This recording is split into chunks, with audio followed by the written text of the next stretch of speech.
പല തവണ വഴുതി പോയതിനെ, അല്ലെങ്കിൽ നീയൊന്നും വിചാരിച്ചാൽ കിട്ടത്തില്ല എന്ന്, നടക്കത്തില്ല എന്ന് മറ്റുള്ളവർ പറഞ്ഞതിന് നീ ഇത്തവണ കൈക്കലാക്കും. ഒരിക്കൽ കൂടി, നീ ഇത്തവണ കൈക്കലാക്കും. ഞാൻ രതീഷ്, നിങ്ങളായിരിക്കുന്ന പ്രൈസർ ഫാമിലിയുടെ പ്രഭാതമന്യ എന്ന പ്രതിദിന വചന സന്ദേശത്തിനൊപ്പം ന്യായാധിപന്മാരുടെ പുസ്തകം 15-ാം അധ്യായം 15-ാമത്തെ വാക്യം. അവിടെ ഈ വിധത്തിൽ രേഖപ്പെടുത്തപ്പെട്ടിരിക്കുന്നു: അവനൊരു കഴുതയുടെ പച്ചത്താടിയിൽ കണ്ട് കൈനീട്ടിയെടുത്ത് അതുകൊണ്ട് 1000 പേരെ കൊന്നുകളഞ്ഞു. ശിംശോൻ എന്ന ഭക്തൻ ഒരു കഴുതയുടെ പച്ചത്താടിയിൽ കണ്ടു. നിങ്ങൾ ശ്രദ്ധിക്കണമേ, കഴുത ഏകദേശം ഒരു ആടിനും ഒരു ചെറിയ ഇടതരം പശുവിനും ഇടയ്ക്ക് വലിപ്പമുള്ള ജീവി. ആടിൻ്റെയും പശുവിൻ്റെയും ഒക്കെ തല നിങ്ങളൊന്ന് സങ്കല്പിച്ച് നോക്കുക. ഒരു മനുഷ്യൻ്റെ കൈയുടെ വലിപ്പവും. പച്ച താടിയല്ലാണ്. വലിപ്പം കൊണ്ട് മാത്രമല്ല, അത് കൈക്കലാക്കുന്നതിന് പ്രതിസന്ധി സൃഷ്ടിക്കുന്നത് മാംസം അഴുകി തുടങ്ങിയ, അല്ലെങ്കിൽ പച്ച മാംസം ആ ഒരു വഴുവഴുപ്പുണ്ടല്ലോ, എടുത്താലും നിൽക്കത്തില്ല. മനസ്സിലായില്ലേ? ഉണ്ട്, പക്ഷേ നിൽക്കത്തില്ല. കയ്യിൽ എത്ര തവണ കിട്ടിയതാ ബ്രദർ ആ ജോലി? പലതവണ കിട്ടി, പക്ഷേ 1 മാസം 2 മാസം 3 മാസം അത്രയും തന്നെ. അത് കഴിയുമ്പോൾ വീട്ടിൽ വന്നിരിക്കും. സിസ്റ്റർ, അതല്ലേ സങ്കടം? ഒരുപാട് കരഞ്ഞ് പ്രാർത്ഥിച്ച് ജോലി കിട്ടും, തുടർമാനമായിട്ട് ജോലി ചെയ്യാൻ പറ്റത്തില്ല, വീട്ടിൽ വന്നിരിക്കും. ആ അവസ്ഥയ്ക്ക് കർത്താവ് അറുതി വരുത്തുവാൻ പോകുക. ഇനി നീ അത് മുറുകെ പിടിക്കുവാൻ തക്കവണ്ണം നിൻ്റെ കൈക്ക് സെറ്റായ ജോലിയെ, നിനക്ക് ആപ്റ്റായ ജോലിയെ, നിനക്ക് ചെയ്യുവാൻ കഴിയുന്ന ജോലിയെ, വൈദഗ്ധ്യത്തോടെ ചെയ്യുവാൻ കഴിയുന്ന, അനുഗ്രഹിക്കപ്പെടുവാൻ കഴിയുന്ന ജോലി തന്ന് കർത്താവ് മാനിക്കുവാൻ പോകുക. ഒത്തിരി തവണ പരാജയപ്പെട്ടു പോയി അല്ലേ? സങ്കടപ്പെടണ്ട, ഇപ്രാവശ്യം ജയമാ. അമേൻ, സ്തോത്രം. വഴുതി പോവുക. ചിലർക്ക് വഴുതി പോവുക. ഓരോ തവണ വിചാരിക്കും ഇത്തവണ രക്ഷപ്പെടും, ഇതോടെ നന്നാവും, ഇതോടെ പറയുന്ന കേട്ട് വീട്ടിനകത്തിരിക്കും, വീണ്ടും പോകും. ഇപ്പോൾ ഭയങ്കര ഒരു മടുപ്പാണ്. നടക്കത്തില്ല, ഇവനൊന്നും ഒരു മാനസാന്തരം ഉണ്ടാകത്തില്ല. ഇങ്ങനെ ഈ പോക്ക് തന്നെ, എന്നും കുടിയും, എന്നും ബഹളം. എൻ്റെ വീട്ടിനകത്ത് ഇത് തന്നെ അവസ്ഥ. എൻ്റെ മക്കളുടെ കാര്യമാണെങ്കിൽ പറയണ്ട. അവരൊക്കെ കൂട്ടുകെട്ടി തോന്നിയ പാടെ നാട്ടിലിറങ്ങി ജീവിച്ച്, നാട്ടുകാരെ കൊണ്ട് പറയിപ്പിച്ച്, പേരുദോഷം കേൾപ്പിച്ച്, എന്നെ തലകുനിപ്പിക്കാൻ വേണ്ടി. അതെ, കേൾക്ക്, ഇപ്രാവശ്യം നീ പിടിക്കും. യെസ്, നിൻ്റെ തലമുറകൾ നിൻ്റെ കൈക്ക് ഒതുങ്ങും. നിൻ്റെ കരത്തെ എൻ്റെ ദൈവം അഭിഷേകം ചെയ്യുക. ചിലതിനെ പിടിച്ചെടുക്കുവാൻ തക്കവണ്ണം ആ നന്മ, കൺമുമ്പിൽ വന്ന നന്മയാണ് നിനക്ക്, പക്ഷേ മിസ്സായിപ്പോയി. ചുണ്ടിനും കപ്പിനും ഇടയ്ക്ക് മിസ്സായിപ്പോയ അവസ്ഥ, അത് തന്നെ. ആ അവസ്ഥ മാറുവാൻ പോകുക. ഇത്തവണ ലാഭമുണ്ടാകും, നിൻ്റെ ബിസിനസ്സിനൊരു ഗ്രോത്ത് ഉണ്ടാകും. ആമേൻ, സ്തോത്രം. നിൻ്റെ കഷ്ടപ്പാടിനൊരു റിസൾട്ട് ഉണ്ടാകും. അതിനായി കർത്താവ് നിന്നെ അഭിഷേകം ചെയ്തു. നോക്കൂ, 14-ാമത്തെ വാക്യത്തിൽ ആ സൈസ് കൂടുതലുള്ള വഴുവഴുപ്പുള്ള കഴുതയുടെ താടിയിലെ പിടിച്ചെടുക്കുവാൻ തക്കവണ്ണം ഒരു കാര്യം ശിംശോൻ്റെ ജീവിതത്തിൽ സംഭവിക്കുകയാണ്. എന്താണ്? ദൈവത്തിൻ്റെ ആത്മാവ് അവൻ്റെ മേൽ വന്നു. ബ്രദർ, സിസ്റ്റർ, ദൈവത്തിൻ്റെ പരിശുദ്ധാത്മാവ് നിൻ്റെ മേൽ വരിക. നിനക്ക് പിടിച്ചെടുക്കുവാൻ കഴിയത്തില്ല എന്ന്, നിനക്ക് കിട്ടത്തില്ല എന്ന്, നിനക്ക് പ്രാപിക്കുവാൻ കഴിയത്തില്ല എന്ന് ലോകം വിളിച്ചു പറയുന്നതിനെ പ്രാപിച്ചെടുക്കുവാൻ വേണ്ടി. യെസ്, ആമേൻ. സഹോദരൻ പറഞ്ഞതാ, പാസ്റ്ററേ, ഇത്രമാത്രം ഞാൻ കേട്ട പരിഹാസം കേട്ട മറ്റൊരു അനുഭവമില്ല. എല്ലാവരും ചെയ്യുന്ന കാര്യമാണ്. ഒരു വീട് വയ്ക്കാൻ തുടങ്ങി. പുള്ളി ഒരു വീട് വയ്ക്കാൻ തുടങ്ങി. ആരാ വീട് വയ്ക്കാത്ത? ആർക്കാ വീടില്ലാത്ത? ആമേൻ. പക്ഷെ ഞാൻ വീട് വെച്ച് തുടങ്ങിയ ആ സമയം മുതൽ, അല്ല, ഞാൻ സ്വന്തമായിട്ടൊരു വീട് വയ്ക്കുവാൻ പോകുന്നു എന്ന് പറഞ്ഞ സമയം മുതൽ കേട്ട കളിയാക്കലുകളാണ് എൻ്റെ ബന്ധുക്കൾ, എൻ്റെ കുടുംബക്കാർ. ഞാൻ അങ്ങനെയാ. എനിക്ക് അവരെ പോലെ പേരില്ല, പെരുമയില്ല, പണമില്ല. അവർക്കെല്ലാവരും ഉണ്ട്, സഹായിക്കാനെല്ലാം ആളുണ്ട്. പക്ഷേ എനിക്കാരുമില്ല. അതുകൊണ്ട് തന്നെ എന്നെ കൊണ്ട് അസാധ്യമെന്ന് അവർ പറഞ്ഞു. പക്ഷേ ഞാൻ പ്രാർത്ഥിച്ചു തുടങ്ങി. പാസ്റ്ററേ, ഞാൻ സ്വന്തമായിട്ട് രാത്രിയെ പകലാക്കി പേസ്മെൻറ്റ് വെട്ടി കല്ലിടാൻ വേണ്ടി ഏറ്റവും കുറഞ്ഞ കൂലിക്ക് ജോലി ചെയ്യുന്നവരെ കണ്ടുപിടിച്ച് വിളിച്ച് എൻ്റെ ദാരിദ്ര്യം പറഞ്ഞ് അവരെ കൊണ്ട് ചെയ്യിപ്പിച്ച് പേസ്മെൻറ്റ് കെട്ടി, ഒരു സ്റ്റെപ്പ് കട്ട കെട്ടി. അതുവരെ ഞാൻ എങ്ങനെയൊക്കെ അത് കൊണ്ടുചെന്ന് എത്തിച്ചെന്നറിയത്തില്ല. പക്ഷേ അവിടെ എത്തിയപ്പോൾ പിന്നെ ഒരടി മുൻപോട്ട് പോകാൻ എനിക്ക് വയ്യ. ആ വീടങ്ങനെ നിൽക്കുമ്പോൾ എല്ലാവരും എന്നെ കളിയാക്കി, എല്ലാവരും എന്നെ പരിഹസിക്കുക. പക്ഷെ പാസ്റ്ററേ, ഞാനെന്നും അവിടെ പോയിരിക്കും. അത് ഒരുപാട് ദിവസമായിട്ട് പണി തീരാതെ നിൽക്കുന്ന വീടായിട്ട് മറ്റുള്ളവർക്ക് തോന്നാതിരിക്കാൻ വേണ്ടി ഞാൻ അവിടെ തന്നെ സമയം ചിലവഴിക്കും. പണിയില്ലാത്ത സമയമെല്ലാം അവിടെ പോയി നിൽക്കും. അപ്പോൾ ആളുകൾ വിചാരിക്കുമല്ലോ പണി നടക്കുകയാണെന്ന്.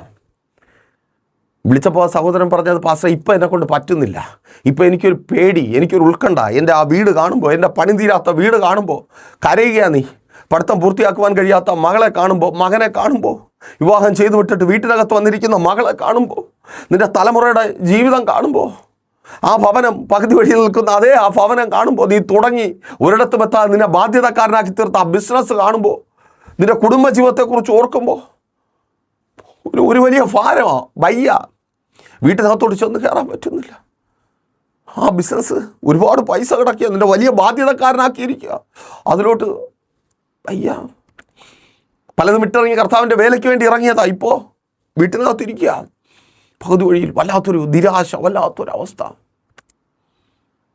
ഞാൻ പറഞ്ഞു, ബ്രദറെ, ലോകം മുഴുവൻ പറഞ്ഞാൽ നിന്നെ കൊണ്ട് പറ്റത്തില്ല എന്ന് നീ സ്വയം തിരിച്ചറിഞ്ഞാൽ എൻ്റെ ദൈവത്തിൻ്റെ ആത്മാവ് നിൻ്റെ മേൽ വരും. നീ തുടങ്ങിയത് നിൻ്റെ കരം കൊണ്ട് തന്നെ പൂർത്തീകരിക്കും. എനിക്കറിയത്തില്ല, ഞാൻ വിശ്വസിക്കുന്നു അങ്ങനെ ഒരു വാക്ക് കേൾക്കാനായിരിക്കും ആ സഹോദരൻ വിളിച്ചത്. തുടർന്നും ആ സഹോദരൻ പ്രത്യാശയോടെ പ്രാർത്ഥിക്കുവാൻ തുടങ്ങി. ഞങ്ങളും ആ ഭവനത്തിൽ പോയി ആ ഭവനത്തിൽ കാൽ ചവിട്ടി പ്രാർത്ഥിച്ചു. അന്നതൊരു ഭവനമല്ല. പ്രൈസർ ഫാമിലിക്കൊപ്പം ചേർന്ന് ഉപവസിക്കുവാനായിട്ട് തുടങ്ങി. നിങ്ങൾക്ക് അവസരമുണ്ട്, നിങ്ങൾ ലോകത്തിൻ്റെ ഏത് ഭാഗത്താണെങ്കിൽ പ്രൈസർ ഫാമിലിക്കൊപ്പം ചേർന്ന് ഉപവസിക്കുവാനും തുടങ്ങിയതിനൊക്കെ നിങ്ങളുടെ കരം കൊണ്ട് പൂർത്തീകരണം വരുത്തുവാനും പിടികിട്ടാത്തതിനൊക്കെ പിടിച്ചെടുക്കുവാനും അവകാശമാക്കി വയ്ക്കുവാനും. അതേ കട്ടകെട്ടി ഒരു സ്റ്റെപ്പ് കട്ടകെട്ടിയിട്ട് പഴക്കം തോന്നിക്കാതിരിക്കുവാൻ 11 വർഷം. കഴിഞ്ഞ 2 മാസത്തിന് മുമ്പ് ഞങ്ങൾ ആ വീട്ടിൽ പാലുകാച്ചിന് പോയി പ്രാർത്ഥിക്കുമ്പോൾ 11 വർഷം ആ സഹോദരന് കയ്യിൽ കിട്ടാതിരുന്നതാണ് എൻ്റെ ദൈവം കയ്യിൽ കൊടുത്തത്. എത്ര പേർക്ക് ഈ ദൂത് ഏറ്റെടുക്കുവാൻ ധൈര്യമുണ്ട്? ദൈവത്തിൻ്റെ ആത്മാവ് നിൻ്റെ മേൽ വരും. സ്വന്തം ഭവനമെന്ന വാഗ്ദത്തം അത് നിറവേറും. മകളുടെ വിവാഹമെന്ന വാഗ്ദത്തം നിറവേറും. ആ ജോലി എന്ന വാഗ്ദത്തം നിറവേറും. ആ ശുശ്രൂഷ എന്ന, ആ ബിസിനസ് എന്ന, നീ എന്താണോ നിനക്ക് പറ്റത്തില്ല എന്ന് സ്വയം ചിന്തിക്കുന്നത്, ലോകം നിന്നോട് വിളിച്ചു പറയുന്നത്, നിൻ്റെ കൺമുമ്പിൽ നിന്ന് വഴുതി പോകുന്നത്, അതിനെ നീ തിരികെ പിടിക്കും. റെഡിയാണോ? പ്രൈസർ ഫാമിലി ഒപ്പമുണ്ട്. പ്രാർത്ഥിക്കുവാൻ, ഉപവസിക്കുവാൻ കോൺടാക്ട് ചെയ്തോ. ഉപവസിച്ച് അതിന് പൂർത്തീകരണം വരുത്താം, അതിനെ പിടിച്ചെടുക്കാം, ജയത്തിലേക്ക് നടക്കാം. എല്ലാ ദിവസങ്ങളിലും പ്രൈസർ ഫാമിലിക്കൊപ്പം ചേർന്ന് പ്രാർത്ഥനയിലും മധ്യസ്ഥതയിലും ഉറ്റിരിക്കുവാൻ നിങ്ങൾക്ക് അവസരമുണ്ട്. എല്ലാ പ്രാർത്ഥന വിഷയങ്ങൾ അറിയിക്കുന്ന കാര്യം മറക്കണ്ട. അതുപോലെ തന്നെ എല്ലാ ദിവസങ്ങളിലും വചന സന്ദേശത്തിനും മധ്യസ്ഥ പ്രാർത്ഥനയ്ക്കുമൊപ്പം ചേർന്നിരിക്കുവാൻ നിങ്ങൾക്ക് അവസരമുണ്ട്. പ്രൈസർ ഫാമിലി ഗ്ലോബൽ എന്ന നമ്മുടെ യൂട്യൂബ് ചാനലിലൂടെയും ഫേസ്ബുക്ക് പേജിലൂടെയും. വെള്ളിയാഴ്ചയും ഞായറാഴ്ചയും സഭയുടെ മീറ്റിങ്ങുകളുണ്ട്. വെള്ളിയാഴ്ച രാവിലെ 11:30 മണി മുതൽ ഉപവാസ പ്രാർത്ഥന, ഞായറാഴ്ച രാവിലെ 10 മണി മുതൽ സഭാരാധന. തിരുവനന്തപുരം ജില്ലയിൽ വെള്ളായണി കാർഷിക കോളേജിന് സമീപം കാക്കാമൂല ചാമവിള പ്രൈസർ ഫാമിലി വർഷിപ്പ് സെൻറ്ററിൽ വെച്ച് പ്രാർത്ഥനയോടെ കടന്നുപോവാ, വിടുതലോടെ മടങ്ങാം. കണ്ണടച്ച വിശ്വസ്ത കർത്താവേ, നല്ല ദൈവമേ, കപ്പിനും ചുണ്ടിനുമിടയിൽ നഷ്ടപ്പെട്ടു പോകുന്ന, ഒത്തിരി ഒത്തിരി ആഗ്രഹിച്ചത് ഇവരുടെ കയ്യിൽ ചെന്ന് കയറട്ടെ. അതിന് തക്കവണ്ണമുള്ള അഭിഷേകം ഇവരുടെ കരങ്ങളിൽ അങ്ങ് പകരണമേ. ആ നല്ല ജോലികൾ ഇവർക്കുണ്ടാകട്ടെ.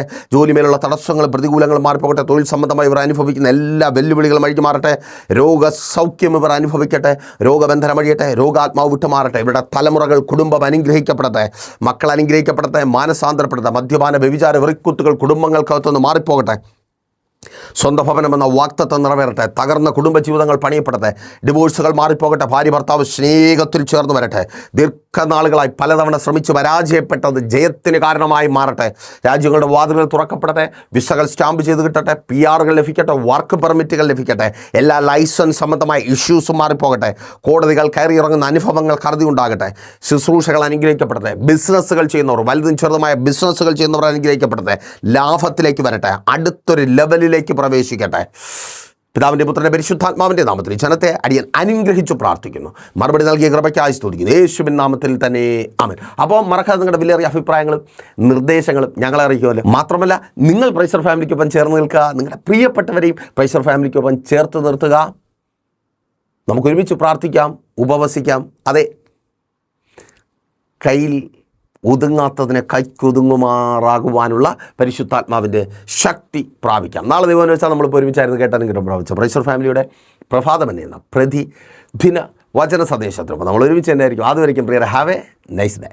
പ്രൈസർ ഫാമിലി ഗ്ലോബൽ മിനിസ്ട്രിയുടെ വിശുദ്ധ സഭാരാധന എല്ലാ ഞായറാഴ്ചയും രാവിലെ 10 മണി മുതലും എല്ലാ വെള്ളിയാഴ്ചകളിലും ഉപവാസവും ഓൺലൈൻ മധ്യസ്ഥ പ്രാർത്ഥനയും രാവിലെ 11 മണി മുതലും ഞങ്ങൾ നിങ്ങൾക്കായി ലൈവിൽ പ്രാർത്ഥിക്കുന്നു. നിങ്ങളുടെ പ്രാർത്ഥനാ വിഷയങ്ങൾ കമന്റ് ചെയ്യുക. പ്രൈസർ ഫാമിലി ഗ്ലോബൽ എന്ന നമ്മുടെ യൂട്യൂബ് ചാനലിലൂടെ നിങ്ങൾ ലോകത്തിന്റെ ഏത് ഭാഗത്തായിരുന്നാലും ഞങ്ങൾക്കൊപ്പം ചേർന്ന് പ്രാർത്ഥിക്കുവാനും ആരാധിക്കുവാനും അവസരമുണ്ട്. നേരിട്ട് ആരാധനയിൽ പങ്കെടുക്കുവാനും വിടുതൽ പ്രാപിക്കുവാനും ആഗ്രഹിക്കുന്നവർ ഞായറാഴ്ച രാവിലെ കാർഷിക കോളേജിനടുത്ത് കാക്കാമുല ചാമ്പവിളയിലെ പ്രേഷർ ഫാമിലി വർഷിപ്പ് സെന്ററിലേക്കും നിങ്ങളുടേതായ ഒരു വിഷയത്തിനു വേണ്ടി പ്രാർത്ഥിക്കുവാനും കൗൺസിലിംഗിനുമായി സ്ക്രീനിൽ കാണുന്ന നമ്പറിൽ കോൺടാക്ട് ചെയ്യുക. നിങ്ങൾക്കും ഈ പ്രോഗ്രാം സ്പോൺസർ ചെയ്യുവാനും കർത്താവായ യേശുക്രിസ്തുവിന്റെ സുവിശേഷം അനേകരിലേക്ക് എത്തിക്കുവാനും അവസരമുണ്ട്. പ്രാർത്ഥനയോടെ വിളിക്കുക. ആമേൻ.